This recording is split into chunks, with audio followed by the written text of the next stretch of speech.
Okay, greetings everybody and hello. Welcome to PLP webinars number 10 of the 2018-2019 school year.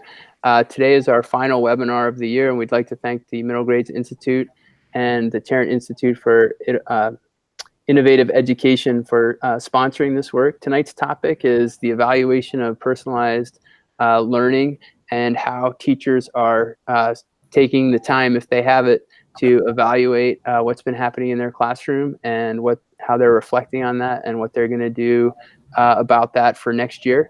And I'd like our contributors to introduce themselves. Hi, I'm Maura Wheeler. I'm the proficiency-based learning and technology integration coach at Lamoille South. Hi there, I'm Meg O'Donnell. I teach on the Alpha team at Shelburne Community School. Hi, I'm Kevin Peely Hunt. I teach on Swift House at Williston Central School. All right. And so, as I mentioned, the topic tonight is how are we evaluating our personalized learning programs? And I think, again, at the end of the year, people are super busy, they're exhausted, and they're looking forward to summer. But it's always a great reminder to be thinking about what you've done so far this year and how you're evaluating that and how that's going to change or how you're going to innovate on that in the coming school year. And so I'd like just to hear from Meg, Maura, and Kevin. What are some of the things that you've done this year that you've been thinking about you may change next year or worked really well? And how do those relate maybe to the three pillars of personalized learning and Act 77? We'll start with you, Meg. Okay. I think on our team, we did a great job, or did a solid job with the personalization. We sort of followed that program that we had spent some time at MGI thinking about, which was the idea of affiliation and identity, and did a lot of identity work at the beginning of the year. And that work kept coming up at the end of the year. So I feel like as kids were reflecting back on their year, I think it's telling that the fact that they were accessing things that we had talked about at the beginning of the year, especially our 8th graders, because we invite them at the end of the year to kind of do a project around telling us who they are, how they got to where they were, and what activities or events influenced their sense of self or their awareness of their identity. So I feel like we have a really intentional closure for 8th graders related to that idea of personalization. And with that little hiccup with Protean, kids were easily able to sort of move into a different platform and create a portfolio by the end of the year that will carry with them up to high school. So I think it didn't seem like it was imposed. They were excited about it. They were able to sort of pull on some of those resources. I'm not so sure that our 6, 7s have that same awareness of that level of personalization. They're doing it, but they're still a little bit more like, what am I supposed to put in here? And it's not quite as intuitive, I guess. And I don't know if that's a result of a multi-year relationship, or if that is something that we need to be intentional about. We're shifting next year to a different structure. And I wonder about, if we're looking at 2 years, how do we, in 2 years, build the capacity for kids to have a sort of a 2-year personalized process. I don't know if I'm making sense, but I think our 8th graders really nabbed it, and I think some of that is because of their longevity on the team, and I'm curious about how to do that in a shorter time. So I just want to ask a question before we get to Maura and Kevin. How are you actually evaluating that? Like, for teachers out there who are listening, are you taking surveys? Are you doing this anecdotally? And how are you figuring out how you're going to make those 6th and 7th graders more aware of the personalized learning down the road? Yeah. So we do have some of the learning targets around self-direction. We've done a lot with self-direction And we've teased out the scales under self-direction to make them more specific to personalized learning. So depending on the task, we've given them a descriptors of scales under self-direction. So we can evaluate that using that transferable skill. So I haven't looked at that data, but I have access to it. So I could go in and look at personalization. The 8th graders do a speech performance where they present who they are to their families at the end. They did that a couple weeks ago, their finale projects. And that gives us another data point around more related to like presentation and not necessarily the substance of it. But we do have those self-direction targets and those scales that I think could inform how they've evolved. And I know, like, when we assess them to self-direction at the beginning of the year and when we did it again at the end of the year, we can track that data. Awesome. Thank you. Yeah. Maura? This year, our professional development was focused around 3 goals: proficiency-based learning, social-emotional learning, and what we call our scholarly habits, which are like the transferable skills, and equity and culturally sustaining pedagogy. And so we've been really focused, from my work, I've been really focused on sort of building the system to support that growth.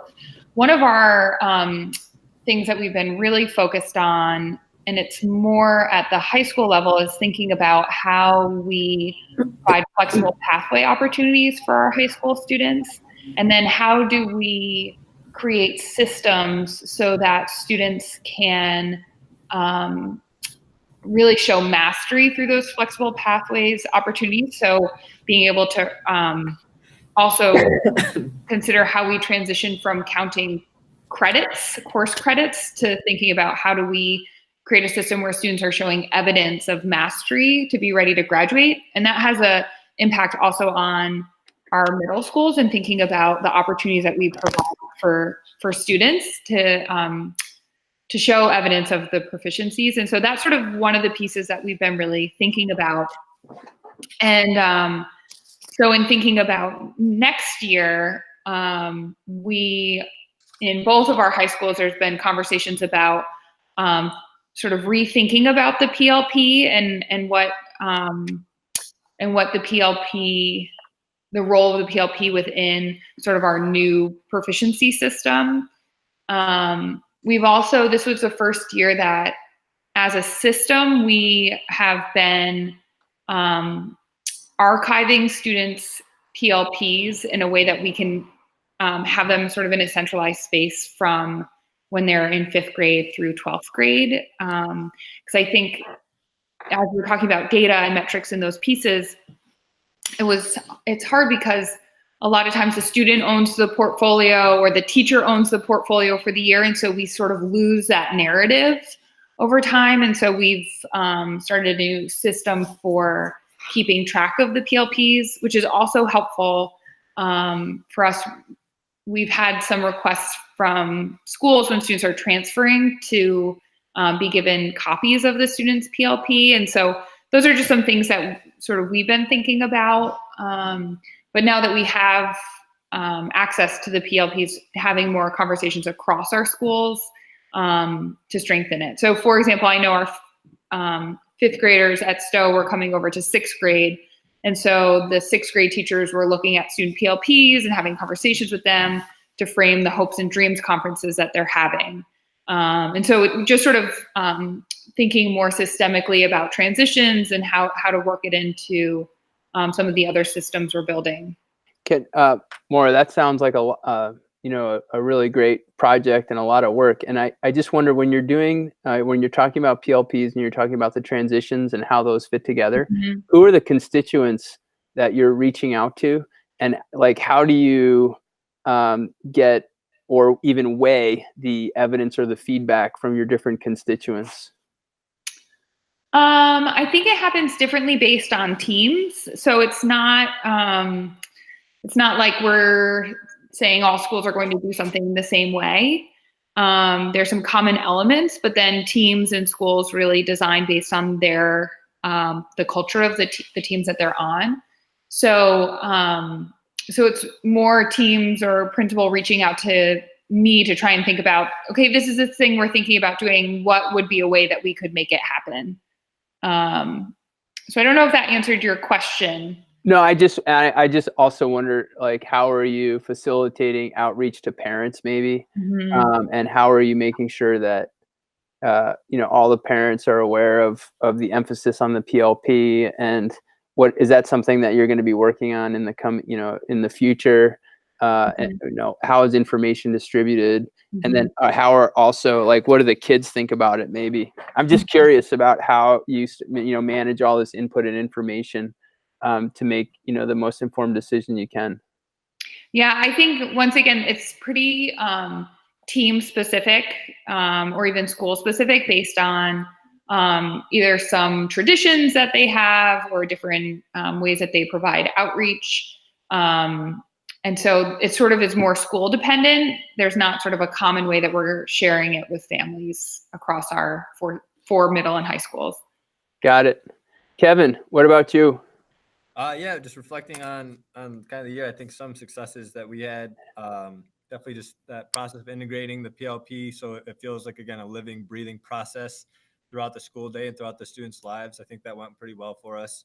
And I know our district was shifting toward Protean, and I had a conversation with one of our digital learning leaders just about how that platform actually caused some more hiccups for us just with the way we ran conferences. We kind of stayed true to using Google Sites, and that worked out for us in the long run, which we were pretty happy about. There's 4 main things I think we're going to be discussing as a team moving forward. We're always trying to tweak and change things. One thing that has been on our docket is how do we enhance our mentor-mentee system, and that's both with the personalization and PLP aspect, but just kind of making stronger connections between our new 5th graders and our 7th and 8th graders with those relationships. Again, we have them meet every week when they're doing PLPs, but we want to have kind of more authentic experiences for them to kind of socialize and be together. So it's not just a mentor checking in on their mentee's PLP. The other one that we've been talking about, and I know Don's been on your radar too, is a micro credentialing piece. I'm hoping to learn more about this summer and figure out, without putting too much emphasis on making the PLP feel like something that's scored, like how are we giving kids credit for this work that they're doing? But again, the last thing I want to do is make this feel like another thing that they're stressed about getting a grade on, or not grades. We don't use grades, but just getting a score on, having it be like, well, I need to meet this target if I need to do, by doing this. So I think that's a really fine line we have to balance and walk yeah, we want to give these kids credit for this amazing work that they're doing, producing, without making it feel like, it's compensation. So that's one thing I would love to learn more about with the micro-credentialing piece. The third thing is just using more surveys for our parents and students, and I don't think we did a lot of that this year.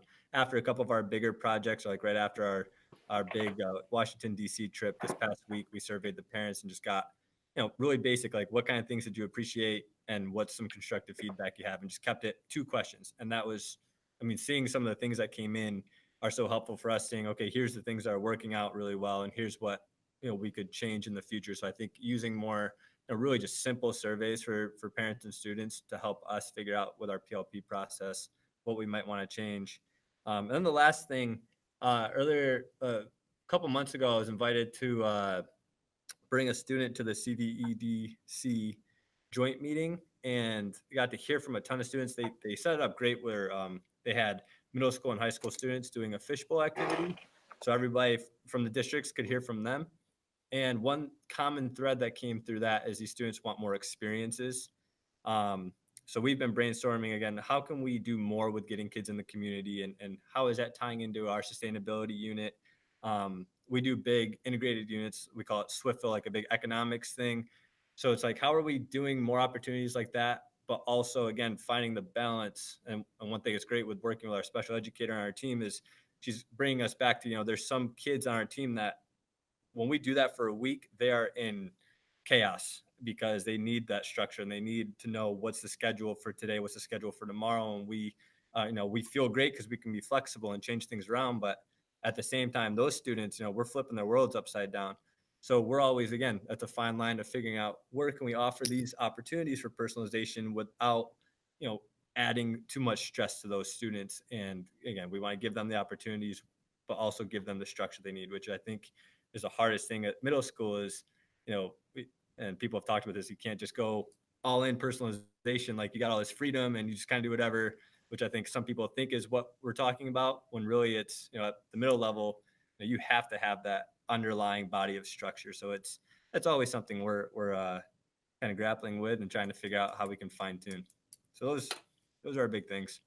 I just can't tell you how much I appreciate the thought and the ideas that, people are working with, like the transitions. I heard a lot about relationships and self-direction. And then Kevin, you just had this really nice list of 4 specific things. And I just feel like that's so important for people to take time to think about, like, what went well, what were some challenges, and what does that look like? So on my end, I just, one of the things that happened because of the webinar, and our guest Sam Nelson had this idea of a game of life. And I kind of took that idea and I presented it to my kids, and they were very interested in it. And so I created a sort of a website based on that. And there was a couple different pieces to it. One piece was an education exploration where we had students explore.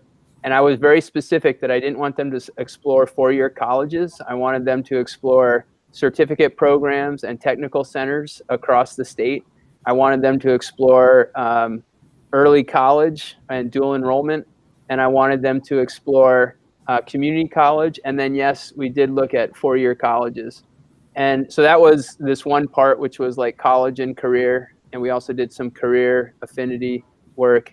And then we did a personal finance piece to that. Nice. And then we also did a flexible pathways piece where we started talking to kids about, what's available. And Montpelier High School has a really nice flexible pathways PDF that's interactive and online. And I actually, so we did all this and the kids were pretty invested in it. And I had this idea of, we've been talking about equity a lot and how do we make sure that all kids have access to the same resources. And I guess I started thinking to myself, why aren't we teaching flexible pathways in the school?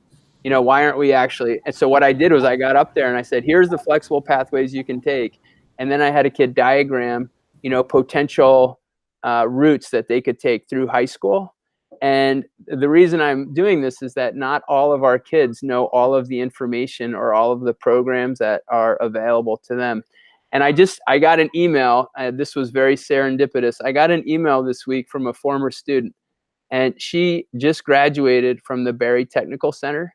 And if you will allow me, I'd like to, and she's given me permission, I'd like to read this, because this to me is what it's all about, but not all kids know this. And so if you just give me a second here. So she writes, I just wanted to send a final hello before I graduate.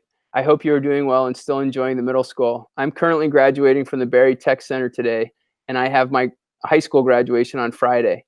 I've had my most expansive, wonderful year of schooling this year thanks to the Technical Center, and I highly recommend you inform your kids about it in 8th grade. I did the digital media arts program, and I've done college level studies of photography, graphic design, web design, and film. Through this program, I've earned 6 free college credits, my Adobe Illustrator and my Adobe Photoshop certifications, and I've already gotten 3 different full-time jobs designing for different businesses. This is awesome because I can work at home. I plan to keep growing my name and maybe take more online classes to further my career in design. Seriously, I strongly advise you to tell your kids going into the high school about the Tech Center. It's a truly amazing place to do hands-on college level learning, and it's been the best thing ever. And she concluded that by adding some of the work that she's done. And the work that she's done, was all these different art pieces, but those are the things that need to be moved forward on the PLP, right? And so as I'm reading this email and I'm thinking about equity, one of the things I want to know is, as Maura mentioned, as my kids transition to the high school, are they fully aware of all of the opportunities that are available to them and what they need to do to get there, right? And so when we're looking at our personalized learning systems, should we be actually, teaching this is the system, and not just make it voice and choice, or not just make it, this is designed for you, but have the kids start to think about how they can give them the skills to design it. And so that's one of the takeaways that I've had is, how do we make sure that all kids know?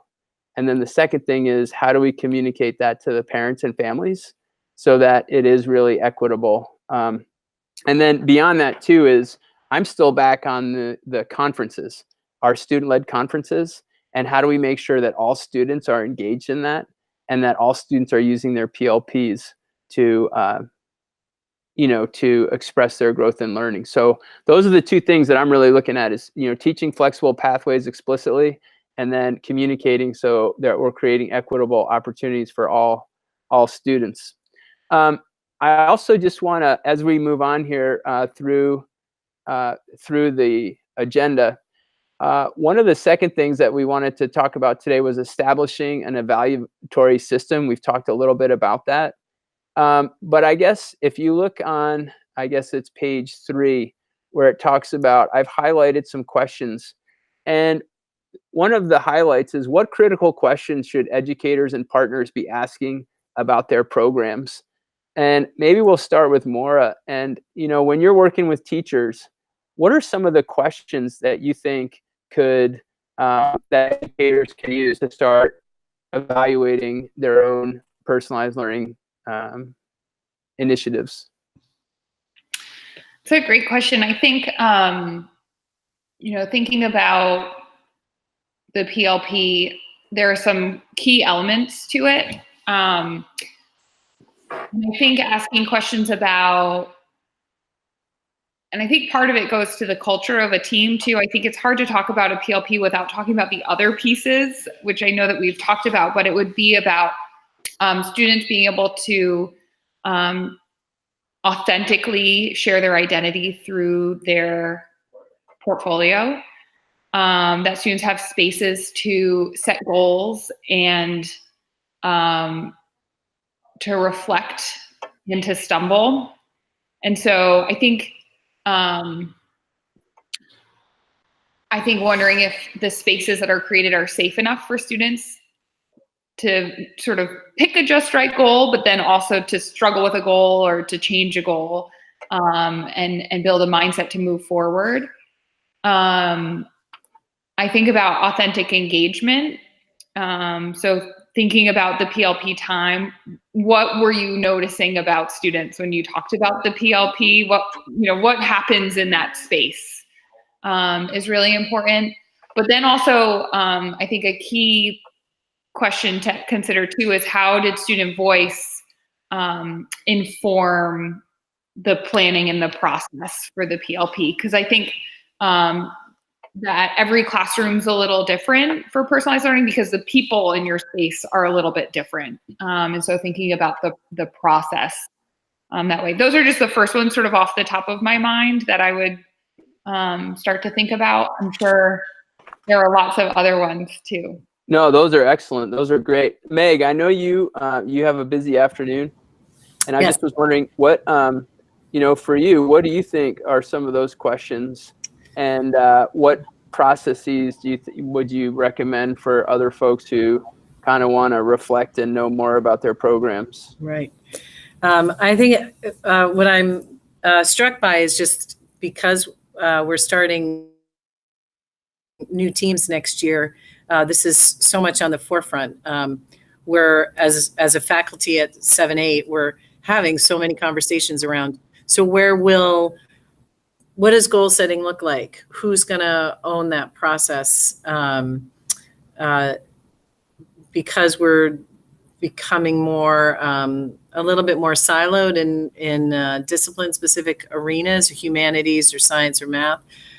Those of us that come from this more generalist approach are really just wanting to keep that whole child piece at the center, and without it seeming judgy or imposing some other system on things. So I think I think the most important thing is trying to have really honest conversations as a team of teachers, which is not easy because you have to create space for that. You have to create trust. And I think it's just like,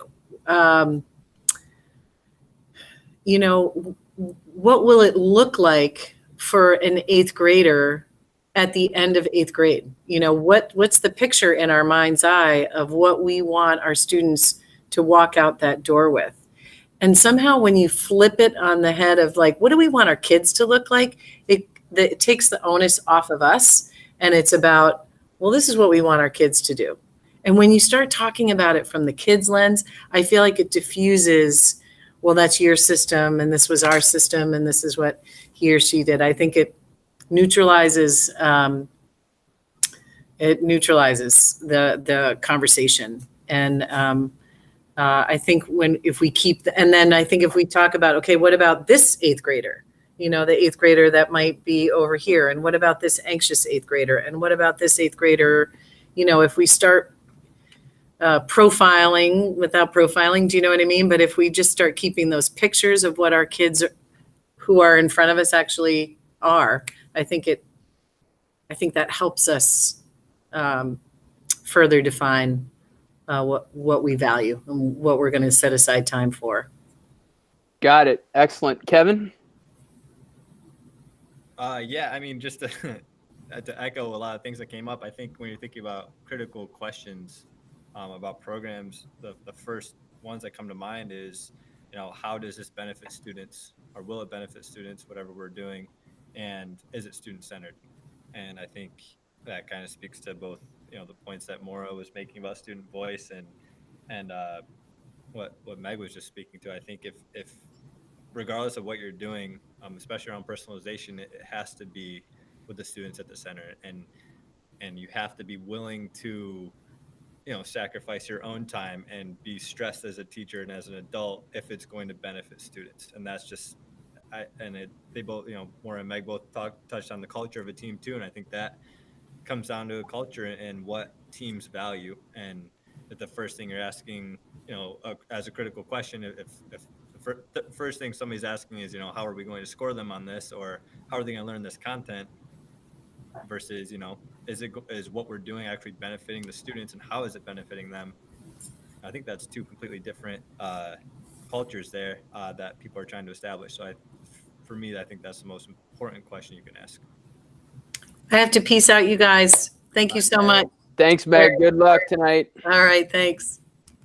Kevin, I agree with that completely, and I just wonder if there are, you know, for example, I'll give you an example. Today, I sat down with a kid who was reluctant. We do an 8th grade speech where they reflect on their transformation as learners, and this particular student was very reluctant to do that.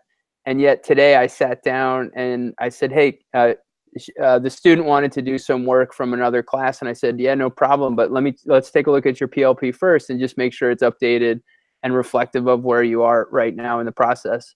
And she sat down and showed me this PLP that was like unbelievable. I mean, it was so, like, graphically, it was beautiful. You know, it was all color, all the colors were aligned, all of the photographs on it, including the headers, were all hers. It was just unbelievable. And I had seen it about a month ago, and I asked her, you know, wow, have you done a lot of work on this? And she's like, yeah, I'm ready to, you know, to transition. And so what you're saying about, you know, is it student-centered, right? And then I'm asking myself, how do I get this out here to my other students so they can see what's possible and that they can see what an exemplar is? Because here you have a student who's a little bit reluctant to get up and toot their own horn. But how do you do that effectively so that kids can see that and be like, whoa, that is what is possible? And is that even something that we should be doing? You know, I'm not sure. But how do we work on getting those exemplars out there? And I found that when you do that, it motivates other kids to work harder. And I just wonder, back to you, Kevin, you know, what do you do in a situation like that? How do you promote or that student-centered idea, but also use students' work to do it? Yeah, I think, again, it speaks to, we have a 4-year team. So we have such a tight community here that when things like that come up, we feel pretty comfortable with celebrating those, obviously, if it's okay with that specific student. So I think having those celebrations and like you said, just showing the possibilities, like this is what this could be.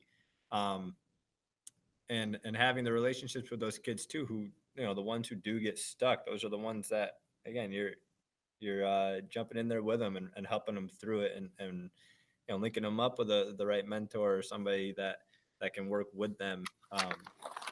But yeah, and again, I think that's a double-edged sword where you also don't want to be just showing all these, you know, exemplars and then making a kid feel like, oh, I'm inferior, I'm never going to have that. So I think so much of it comes back to that identity work. And I think the work that we do at the beginning of the school year with establishing that culture where, you know, if students, like Maura was saying, if the PLP is something that works within a safe space where kids are really willing to make mistakes and really willing to take some risks, then you can celebrate that change and celebrate that growth without a student feeling singled out or without another student feeling like they're inferior.